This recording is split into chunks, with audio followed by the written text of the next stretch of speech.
So yun mga kagrasa, welcome sa ating panibagong vlog. So meron akong i-share sa inyo na trouble. So bihira lang naman to mangyari yung ganitong trouble mga kagrasa. Ginagawa ko to para merong idea yung mga driver na nasa daan, kasi mahirap masiraan o kaya magkaroon ng trouble sa gitna ng biyahe. So ang problema nito mga kagrasa, ito yung sa maxi switch. So kapag binaba natin tong maxi switch natin, yung indicator dapat mawala yan. So ang problema nito, matagal mag-release. So may problema na yung ating relay valve dito. So ngayon check natin kung gaano katagal. So ito ibababa ko na yung switch. So ay titingnan natin kung gaano katagal mawala yung ilaw. So ito na. So ayun no. Kanina pa nakababa. So ayun, mga ilang halos 1 minuto bago mamatay. So i-on natin uli. So ayan, nawawala yung umiilaw uli yung ating indicator. So ibaba natin uli. So ayun. Yan o. Matagal. So para iwas trouble sa daan, habang nandito, gagawin na natin to para walang problema pagdating sa biyahe. Alright. So ang problema nito mga kagrasa, yung air relay valve. So papakita ko sa inyo yung air relay valve para may guide kayo. So yun mga kagrasa, ito yung maxi air relay valve. So ito yung papalitan natin. Ngayon malalaman nyo kung saan nakaposisyon ito para pag nagkaroon ng trouble, same trouble dito yung mga unit nyo, alam nyo na kung saan nyo pupuntahan. So ito yung pyesa natin, air relay valve. So ito replacement lang to mga kagrasa. So ito yung ito yung karton nya. So papakita ko na rin yung part number para meron kayong guide. So ayan, malinaw na makikita. So ito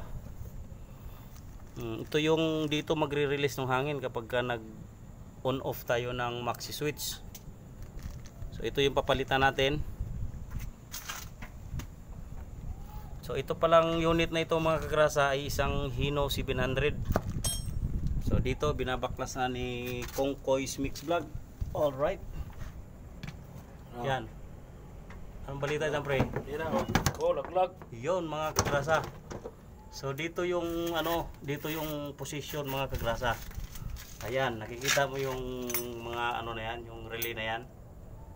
So ito yung papalitan natin. So dito makikita nyo kung kung saan nyo hahanapin yung maxi air relay valve. Alright. Huwag nyo nang gawin. Puntakin nyo na kami. Ganon din naman So right, baklas na. Baklasin muna namin ito mga kagrasa para suwabe. Okay pre, baklas muna tayo. Ito yung supply natin. Ito. Yun o.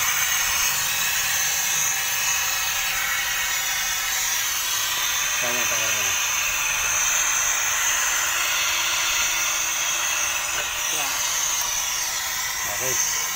Tapos, yung wire. Yung wire. Tanggalin yung wire.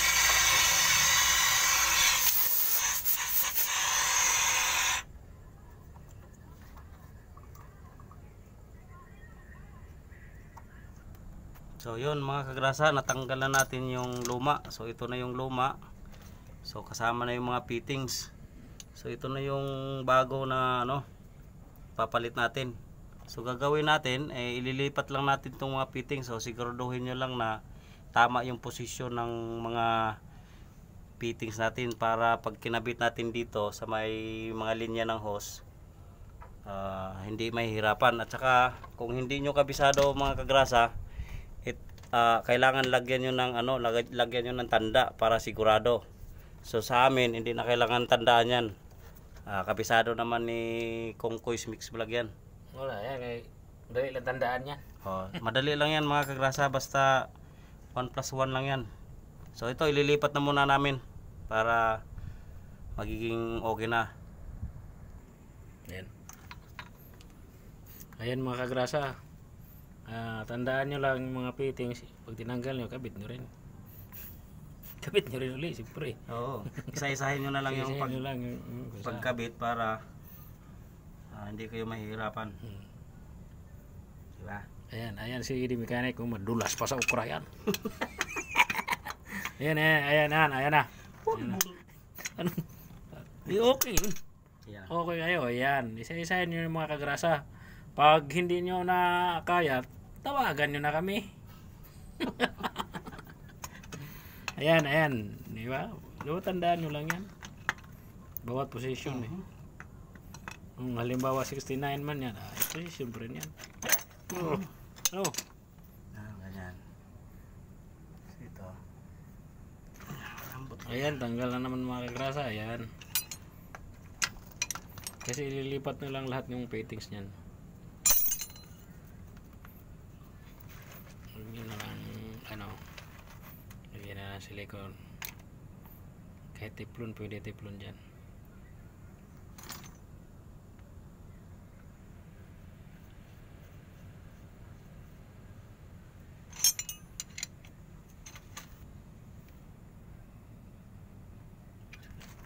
Yan, sa kabila naman.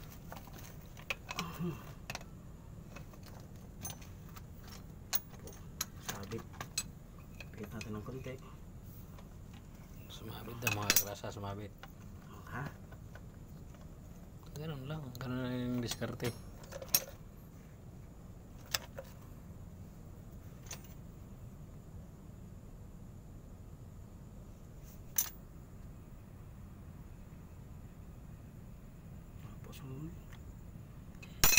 Ayan, tanggal lang tayo sa mga fittings kasi lilipat dyan dito sa bago. Ito yung bago mga kagrasa. Ayan. Ito kasi mga kagrasa, narinig nyo yung ba yung truck na umuutot? Ito yun. Ayan yung mga kagrasa, yan yung umuutot. ayan na. Yun lang. So yun mga kagrasa, ito na yung luma. So ito yung luma, ito na yung bago. So ililipat lang natin yung lahat ng fittings. So ikakapit na namin to dito para matesting na natin. Alright. So yun mga kagrasa, napwesto na natin yung bago. So yan, ikakapit na lang natin yung mga koneksyon ng hose. So hindi naman kayo maliligaw dito dahil kumbaga tapat-tapat na lang yan, kung saan nyo binonot, doon din ikabit. So napaka basic lang naman to mga kagrasa. So ayan, kakabit na ng supply. Ito yung supply ng hangin, ito yung in, ito yung mga out, ito yung distribute. Yan. So ito yung natin, yung mga dito nanggagaling yung indicator. Ito yung indicator switch. Ito. Pati yung isa mga kagrasa. Yung nakikita nyo doon sa taas na indicator switch, ito yun. So yun mga kagrasa. So pag kinabit natin yung mga hose, madali lang naman ikabit yan. Itutusok lang yan. So sige pre, tusok mo na. Itusok lang to mga kagrasa. Hala, tusok. Okay. Magkiki. Ay, So ito yung supply natin, yan supply. Ay doon muna, yan. Tuslok mo ng kalit. Yalain mo. Yan, sagad mo. Sagad mo para masarap. Sagad naman talaga yun. Dito yung sa isa, yan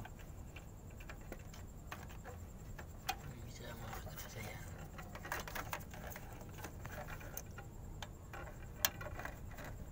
Ay, tulak mo lang. Tapos dito sa malaki, supply, diin mo magi. Yan, yung isa. Yan, nasagad na yan. Sige, diin mo ito. Diin mo, yan. Nakadiin na. So yun mga kagrasa, napaka basic lang. So nakita nyo kung saan yung posisyon ng ating Maxi Air Relay Valve. So right, mayroon siyang box, titesting na natin. Okay, testing natin mga kagrasa.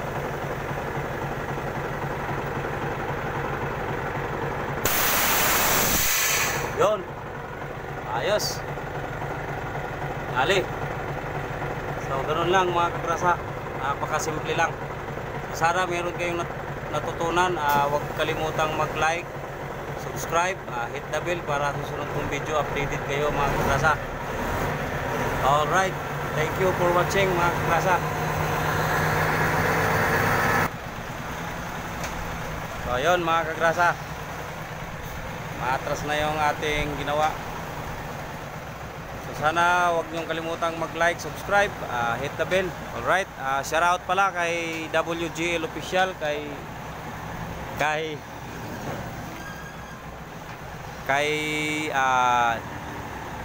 Dance TV 30. Alright, kay Wilmar Candidato, tapos kay